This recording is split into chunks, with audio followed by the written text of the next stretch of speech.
Proclamation of July রেভলিউশনের মাধ্যমে আওয়ামী লীগকে Nazi বাহিনীর সঙ্গে তুলনা করে অপ্রাসঙ্গিক ঘোষণা করা হবে বলে জানিয়েছে বৈষম্য বিরোধী ছাত্র আন্দোলন। একই সঙ্গে 1972 সালের সংবিধানকে মুজিববাদী আখ্যা দিয়ে 72-এর সংবিধানের কবর রচনা করা হবে বলে জানিয়েছে সংগঠনটির নেতারা। এই সংবাদ সম্মেলনে বৈষম্য বিরোধী ছাত্র আন্দোলনের আহ্বায়ক হাসনাত আবদুল্লাহ বলেন, এরই মধ্যে ঘোষণাপত্রের খসড়া বিভিন্ন রাজনৈতিক দলগুলোকে পাঠানো হয়েছে। সবাইকে সঙ্গে নিয়ে 31 ডিসেম্বর এই ঘোষণাপত্র পাঠ করা হবে। এর আগে শনিবার সন্ধ্যার পর থেকে অনেকটা আকস্মিকভাবে 31 December now or never, proclamation of July revolution, all eyes on Shaheed Minar এমন স্ট্যাটাস সামাজিক যোগাযোগ মাধ্যমে ছড়িয়ে পড়ে। বৈষম্য বিরোধী ছাত্র আন্দোলন ও নাগরিক কমিটির শীর্ষ নেতাদের অনেকেই এমন পোস্ট দেন। বৈষম্য বিরোধী ছাত্র আন্দোলনের ভেরিফাইড ফেসবুক পেজ থেকেও এমন পোস্ট দেওয়া হয়।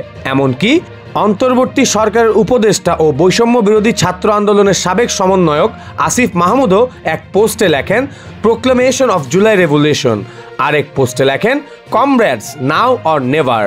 এরপর থেকেই অনলাইন ও অফলাইনে সাধারণ মানুষের মাঝে এক ধরনের উৎকণ্ঠা উদ্বেগ দেখা দিয়েছে। একই সঙ্গে কৌতূহল তৈরি হয়েছে এটা জানার জন্য যে 31 ডিসেম্বর শহীদ মিনারে আসলে কি ঘটতে যাচ্ছে। প্রোক্লেমেশন অফ জুলাই রেভলিউশন বলতেই বা কি বোঝানো হচ্ছে? এদিন কি ছাত্রদের নতুন দলের ঘোষণা হবে? বৈষম্য বিরোধী আন্দোলনের নেতৃবৃন্দের বক্তব্য ও ফেসবুক পোস্টের মাধ্যমে জানা যাচ্ছে যে জুলাই অভ্যুত্থানের ঘোষণাপত্রই হলো প্রোক্লেমেশন অফ জুলাই রেভলিউশন বা জুলাই প্রোক্লেমেশন। রাজনৈতিক দলের ঘোষণা দেওয়া হবে এমন গুঞ্জনকে নাকচ করে দিয়ে তারা দাবি করছেন যে মানুষ যে আশা আকাঙ্ক্ষা নিয়ে লড়াই করেছে, ফ্যাসিবাদের পতন ঘটিয়েছে, সেই প্রত্যাশা বাস্তবায়নের জন্যই বৈষম্য বিরোধী ছাত্র আন্দোলনের ব্যানারে আগামীর বাংলাদেশের ঘোষণাপত্র জুলাই প্রোক্লেমেশন উপস্থাপন করা হবে। নেতারা বলছেন, জনগণ কেমন বাংলাদেশ চায়, আগামীর বাংলাদেশ কেমন হবে তা এই ঘোষণাপত্রে থাকবে। এখানে মানুষের ভোটাধিকার নিশ্চিত সহ জনগণের অধিকারের কথা তুলে ধরা হবে। তাদের দাবি, পরবর্তী বাংলাদেশের স্বপ্ন, আকাঙ্ক্ষা, অভিপ্রায় এবং ইশতেহার লিপিবদ্ধ থাকবে এই প্রোক্লেমেশনে। এটা কোনো দলের বা শ্রেণীর প্রোক্লেমেশন না। এমন তড়িঘড়ি করে কেন এই ঘোষণাপত্রের প্রয়োজন পড়ল? 5 আগস্ট শেখ হাসিনা রেজিমের পতনের মাধ্যমে অন্তর্বর্তী সরকার গঠনের পর গত কয়েক মাসে দেশের বিভিন্ন ক্ষেত্রে নানা ধরনের অসন্তোষ দেখা গেছে।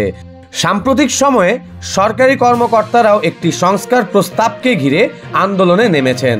সব সেক্টরেই এক ধরনের অস্থিরতা তৈরি হয়েছে।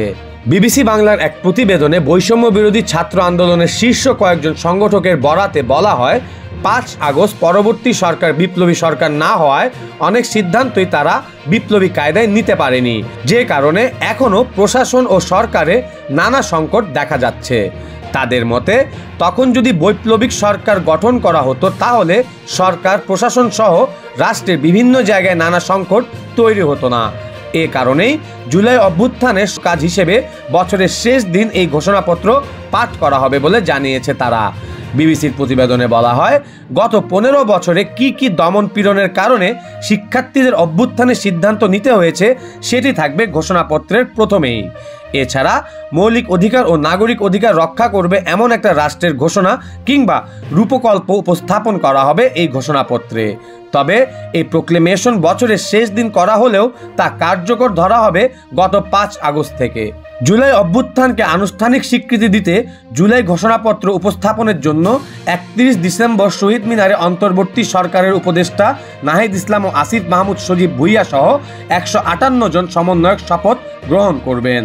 বৈষম্য বিরোধী ছাত্র আন্দোলনের নেতারা জানিয়েছেন, এই কর্মসূচি হবে দলীয় ব্যানারহীন, তবে এতে উপস্থিত থাকবেন জুলাই আগস্টের আন্দোলনে নিহত এবং আহতদের পরিবারের সদস্য, ছাত্র, শ্রমিক, রাজনৈতিক দল, শিক্ষাবিদ সহ সমাজের নানা অংশের মানুষ।